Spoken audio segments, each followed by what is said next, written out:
Hari ini berapa banyak orang yang menyalahkan semua orang kalau bisnisnya gagal. Ini karena karyawan saya nggak paham, nggak ngerti, marketingnya bodoh, sistemnya jelek. Saya pikir ini kurang modal, semua disalahin. Saya baru paham, ternyata orang yang sibuk mencari kesalahan orang lain tidak akan pernah menemukan kesalahan dirinya sendiri. Sebelum mulai, yuk dukung dakwah Fethizon TV dengan like, subscribe, dan nyalakan notifikasi. Jazakumullahu khairan katsira.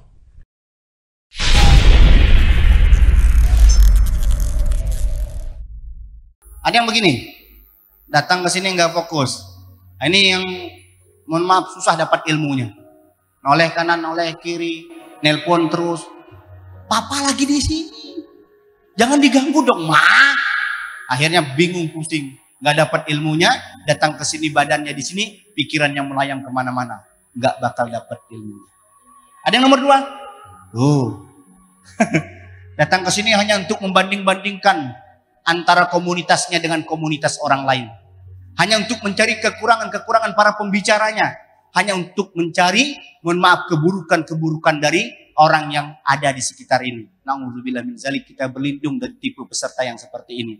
Karena orang seperti ini sudah ngabisin energi, tenaga, biaya, waktu, harta, kemudian dapat dosa. Na'udzubillah min.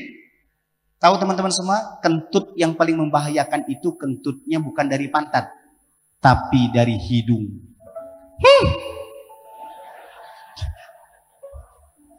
Jujur, itu merusak hati. Kalau Anda dikentutin dari hidung, itu tandanya bikin merusak hati. Tuh, hati-hati.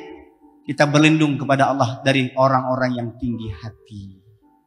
Tapi saya percaya, seluruh peserta hari ini dari awal sampai akhir adalah peserta yang ikhlas. Tepuk tangan dulu untuk kita semua. Memang bedanya wajah orang ikhlas sama nggak ikhlas ya. Kelihatan perbedaannya. Next. Saya berharap tidak ada yang tidur. Konsentrasi, ini baru pembukaan. Izinkan saya untuk pembukaan karena orang melahirkan saja ada 10 pembukaan. Serius. Jadi bapak-bapak harus paham proses pembukaan itu sangat panjang. Saya sebabnya ke-6-6-nya menyaksikan proses pembukaan itu mengerikan ya. Makanya tidak sedikit para suami akhirnya merasakan sakitnya melahirkan. Saya pernah itu merasakan sakitnya melahirkan. Istri saya mau melahirkan, saya disuruh naik ke atas, dia dibaringkan di pundak saya, inisiasi dini prosesnya didampingi suami. Akhirnya dia nggak tahan lagi dengan sakit yang luar biasa, dia gigit tangan saya. Sehari itulah saya merasakan sakitnya melahirkan. Jadi mulai hari ini para suami tolong jangan jahat sama sama istri ya. Ingat Anda akan mengalami pembalasannya ya. Jangan ada yang tidur ya. Khawatirnya teman-temannya bercucuran air mata, di situ bercucuran air liur. Selesai acara ngomong sama teman, udah selesai ya? Sudah katanya, alhamdulillah. Semoga tidak ada yang terjadi seperti itu. Bayangkan 3 hari hanya untuk mengumpul air liur di majelis ini. Air liur antum itu tidak ada harganya. Beda dengan air liur lebah. Air liur lebah namanya propolis. Kalau mau coba air liur yang lebih mahal, air liur Ustadz. Silakan dikumpulkan. Senyum. Siap. Masih ada yang susah senyum? Masih ada yang susah senyum? 2, 7. 2 senti kanan, 2 senti kiri, dan lebih dari 7 detik. Lewat 7 detik, gila. Saking baiknya sama orang.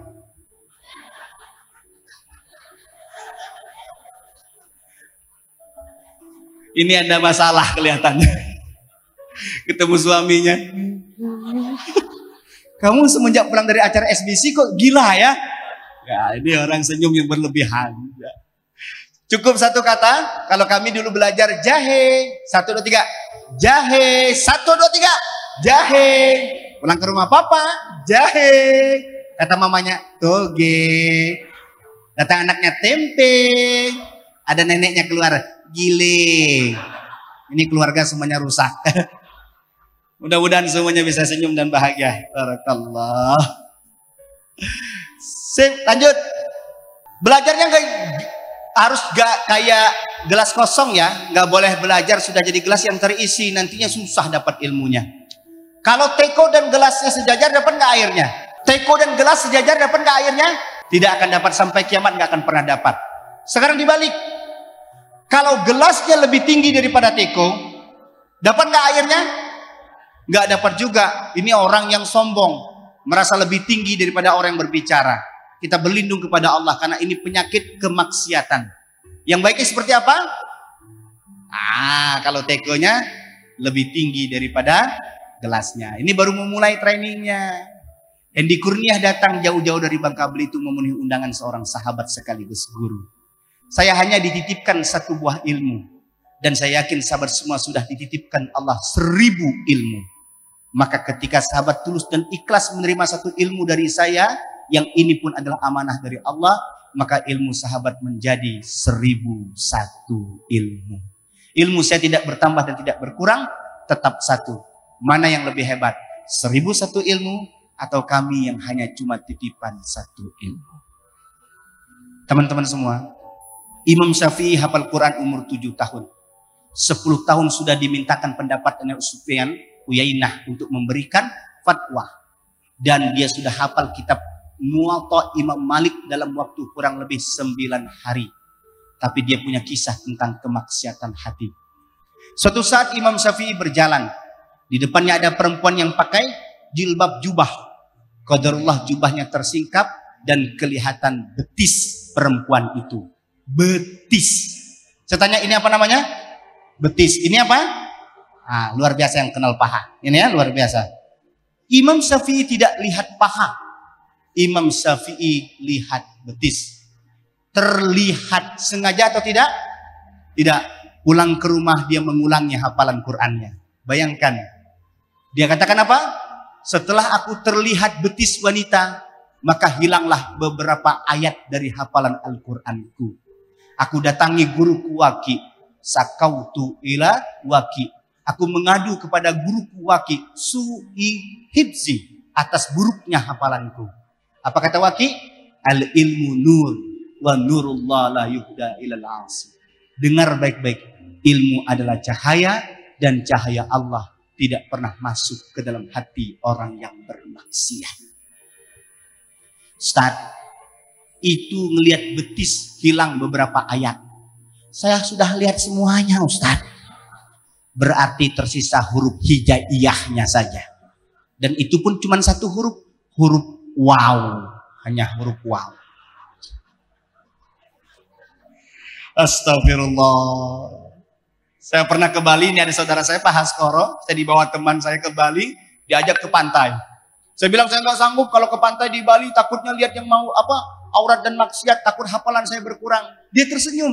Kalau saya aman Ustadz, saya tidak punya hafalan. Astagfirullah. Banyak orang berdalih untuk maksiat ya. Allah. Lanjut. Siap all out. Are you ready? Lebih medok karena kita di Jawa. Are you ready? Ready. Gitu. Tepuk tangan dulu untuk kita semua. Saya ucapkan selamat dan berbahagialah untuk semua yang hadir di majelis ini. Anda adalah orang yang berani mengambil kesempatan untuk menuju sukses berkah dengan menginvestasikan harta waktu untuk sebuah ilmu. Anda berani, Anda hebat, dan Anda bijak. Salam sukses berkah untuk kita semua. Tepuk tangan dulu. Kawan-kawan semua, kami menyeberangi 2 pulau. Perjalanan ini bukan perjalanan yang pendek. Satu proses perjalanan panjang demi mengikat hati, menyimpul rasa, membangun impian bersama untuk mengharap ridho Allah Subhanahu wa taala. Maka jangan heran ketika Imam Malik rela menjual atap rumahnya untuk pergi menuntut ilmu. Karena sejatinya orang-orang yang paham tentang keistimewaan menuntut ilmu, mereka akan mengorbankan semua hartanya untuk itu. Bahkan ayahanda, ibunda Rabi'ah Ar-Ra'i membelanjakan 30.000 dinar, kurang lebih 200 miliar untuk menyekolahkan anaknya dalam thalabul ilmi. Hari ini kita kenal Imam Abu Hanifah, Imam Malik, Imam Syafi'i, dan Imam Hambali. Tapi kita lupa sejarah. Bagaimana dulu para gurunya duduk di majelis Rabi'ah Ar-Ra'i, seorang anak yang ibunya mengorbankan uang senilai 200 miliar untuk anaknya. Hari ini kebermanfaatan ilmu itu meraung-raung merasuk dalam jiwa kita. Hari ini kita bisa mengenal Allah lebih dekat, mencintai Rasulullah dengan kesungguhan. Sebab apa? Pengorbanan seorang ibu yang telah menjadikan anaknya menjadi ulama besar, dan kemudian di bawahnya lahir ulama-ulama hebat. Kalau kita datang wasilah para guru kita hari ini, mudah-mudahan kita hari ini bisa membalasnya dengan berbagi ilmu kepada orang banyak di sekitar kita. Siap untuk jadi agen kebaikan? Semoga Allah merahmati antum semua. Amin ya rabbal alamin.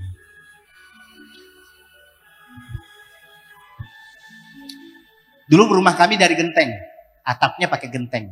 Kalau sekarang sudah macam-macam ya. Makanya dulu pedagang genteng sangat beruntung. Kalau sekarang kasihan, ada alderon, ada rangka baja, dan segala macamnya, jadi tantangannya beda. Tapi tidak ada hubungan dengan jualan, karena saya bukan tukang genteng. Saya cuma pengen ngasih tahu satu cerita. Kalau genteng rumah saya bocor, teman-teman semua, kalau rumah antum bocor gentengnya, kemudian apa? Hujan turun. Kalau gentengnya bocor, hujan turun. Pasti otomatis lantai rumah basah. Betul nggak? Basah kan? Oke. Biasa yang kita lakukan kalau gentengnya bocor lalu hujan turun dan air menggenang di lantai, kita melakukan apa? Kita ngepel lantai. Kerja kita ngepel lantai.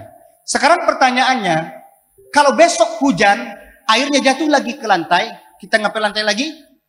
Kita pasti ngepel lantai lagi. Dan terus berulang-ulang kita akan mengepel lantai. Jadi persoalannya, air yang di lantai atau genteng yang bocor? Persoalannya, air yang di lantai atau genteng yang bocor? Berarti tugas kita pertama pel airnya, lalu kemudian perbaiki gentengnya. Betul tidak? Kalau antum semua, sahabat semua, tetap memaksakan diri untuk ngepel terus air, maka Anda akan capek. Tidak akan pernah menjadikan solusi. Oleh karena itu, lihat. Tugas kita adalah memperbaiki gentengnya. Karena Allah Subhanahu wa taala berfirman dalam Quran surah Ar-Ra'd ayat 11, sesungguhnya Allah tidak merubah keadaan suatu kaum sehingga mereka merubah keadaan yang ada pada diri mereka sendiri. Ingat, diri mereka sendiri. Berarti siapapun yang ada dalam ruangan ini jangan pernah mimpi ingin berubah tapi minta orang lain yang mengubah. Ingin berubah minta istri yang berubah. Ingin berubah tapi minta suami yang berubah. Maka Anda semua tidak akan pernah berubah sebelum Anda semua mengubah apa yang ada pada diri kita sendiri. Ingat, diri kita sendiri. Maka sampai kiamat kita semua tidak akan pernah mampu mengubah sebelum kita ubah diri kita sendiri. Lanjut. Segala persoalan hidup ini banyak tantangannya. Ada orang yang rezekinya sulit, seret, mampet, penyakit tidak kunjung sembuh, rumah tangga yang bermasalah, hutang menumpuk, bisnis bangkrut, ekonomi morat-marit. Ini banyak problem. Jangan-jangan yang datang di sini pun sedang sama mengalami. Ada yang sedang masalah dengan istrinya, ada yang masalah dengan suaminya, ada yang masalah dengan anaknya, ada masalah dengan bisnisnya, ada masalah dengan fisiknya. Semua punya masalah. Pasti ada sumber penyebabnya. Betul nggak kira-kira? Semua ini terjadi, pasti ada sumber penyebabnya. Kalau kita sudah tahu ada sumber penyebabnya, lebih baik kita fokus pada penyebabnya supaya kita bisa memperbaikinya. Lihat. Satu waktu ada seorang ayah, Setiap ketemu orang, bau terasi kamu. Ketemu istri bau terasi, ketemu kawan bau terasi, ketemu orang lain semua bau terasi, ketemu tetangga bau terasi, ketemu anak bau terasi. Semua orang salah. Semua orang kalau dia berjumpa, dia sebut apa? Bau terasi. Hingga pada satu masa, sang bapak yang selalu menghina orang, mengatai orang, kamu bau terasi, kamu busuk, kamu nggak punya apa, mulut yang bau, mulutnya wangi, misalnya seperti itu. Tiap saat ketemu orang bau terasi. Saya mau tanya teman-teman semua, apa yang terjadi?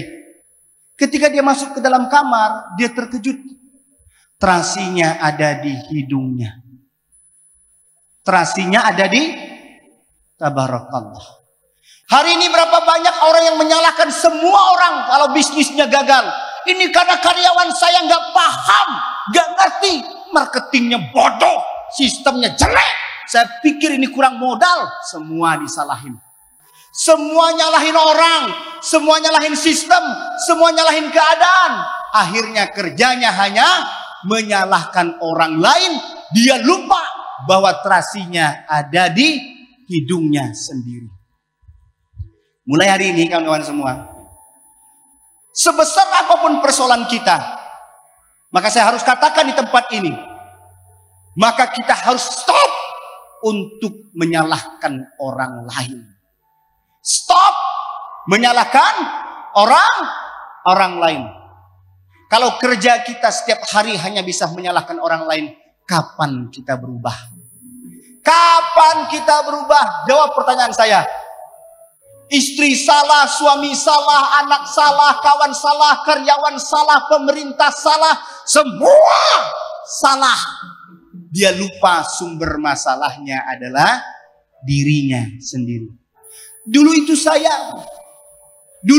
saya yang setiap hari mencari alasan-alasan untuk menyalahkan semua orang. Saya baru paham, ternyata orang yang sibuk mencari kesalahan orang lain tidak akan pernah menemukan kesalahan dirinya sendiri. Dulu saya sibuk untuk menyalahkan semua orang, sehingga apa? Saya tidak produktif, saya nggak jadi apa-apa, saya jadi nggak manfaat.